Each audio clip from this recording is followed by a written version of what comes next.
Moving on with our project, and still on the third part, specific data to look for when analyzing major economies. This is claimant count change, our sixth indicator for the UK out of 11 indicators we are going to cover. Now, going into the claimant count change and into the job data in the United Kingdom, UK being the third economy we are analyzing after the United States and Eurozone, we should have a comparison between the US, Eurozone, and the UK, and what better place or what better indicator to compare the economies than PMI services or manufacturing, and of course jobs data and retail sales and the GDP. But jobs data and unemployment rate is especially, I would say, that are way more important. Now, if you are trading binary options, or if you are trading currency markets on the foreign exchange, on the spot market, or futures, or whatever, fundamental analysis should be taken into consideration, because economic indicators like this one, claimant count change, are being released on a pre-scheduled scenario, a predefined economic calendar available over the internet. We've took our data for sorry. We've took our data from the www.forexfactory.com, and we've just make it a bit pleasant to see and to interpret. Claimant count change is the equivalent of the initial jobless claims in the United States, but the difference comes from the period it is taken into consideration. The initial jobless claims refer to the past 2-week data, while claimant count change to the past month. However, for both of them, the lower the indicator, the better the currency, and the better for the currency and for the economy. So you're looking for claimant count change, for claimant count to go to the lower side in order to be interpreted as positive for the currency and for the economy as a whole. Claimant count change is released by the Office for National Statistics. It shows the change in the number of people claiming unemployment-related benefits during the previous month. And like stated earlier, the lower, the better. The most important things to take into consideration when looking at the claimant count change is the release date is on a monthly basis, about 15 days after the month ends, and the release time is 8:30 GMT during the London trading session.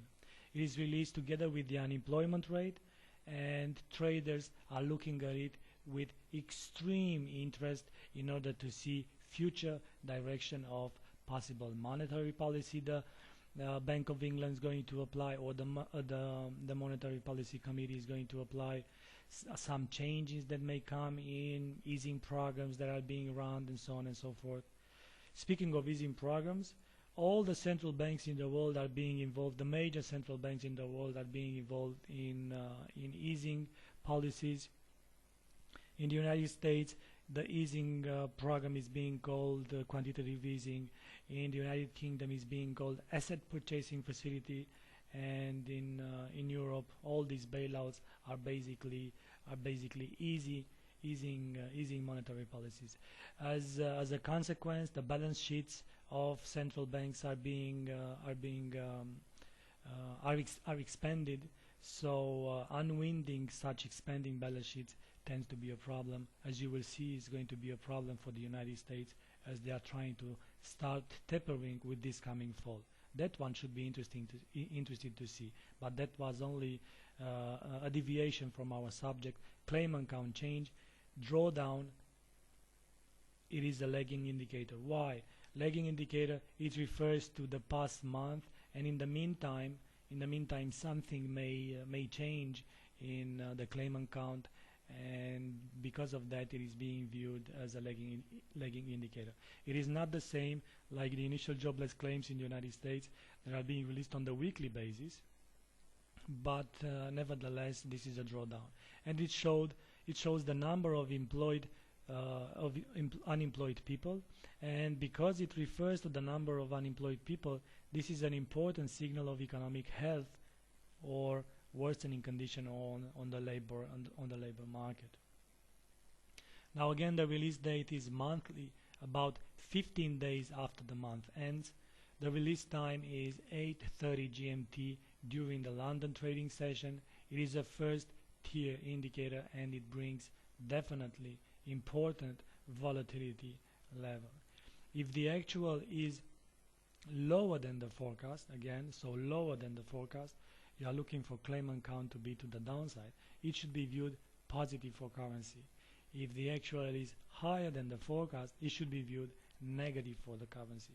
So if you are trading binary options and you want your option to expire in the money at the expiration date, you are just looking for economic indicators to be released, and economic indicators normally that should bring volatility to the market. That means that the currency markets will move.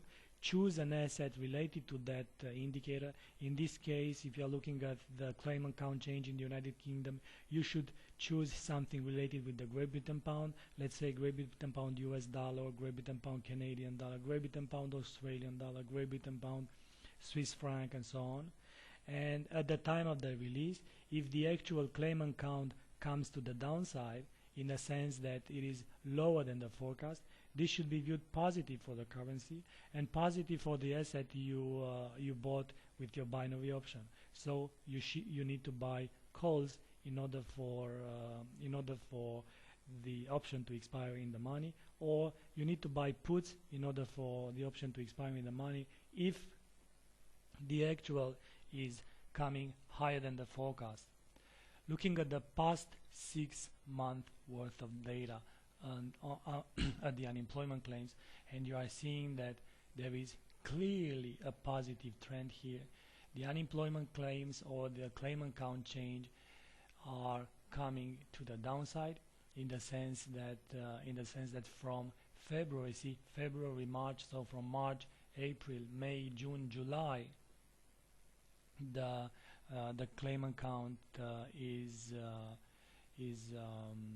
shrinking, and this should be viewed positive for the currency. It is no wonder that the Great Britain pound US dollar surged to the upside, and now try to compare this picture with the picture that we had in Europe with the unemployment rate and the unemployment levels there, and you will see that UK stays in the Eurozone, sorry, and you will see that the UK is faring way much better than the Eurozone in terms of employment levels. The next indicator we're going to cover is the unemployment rate, but before that, the most important things to remember regarding the claimant count change is that it is released monthly, about 15 days after the month ends, 8:30 GMT during the London trading session, first year indicator, and it brings important volatility levels. Stay tuned now for the next recording. We're going to take a look at the unemployment rate, please.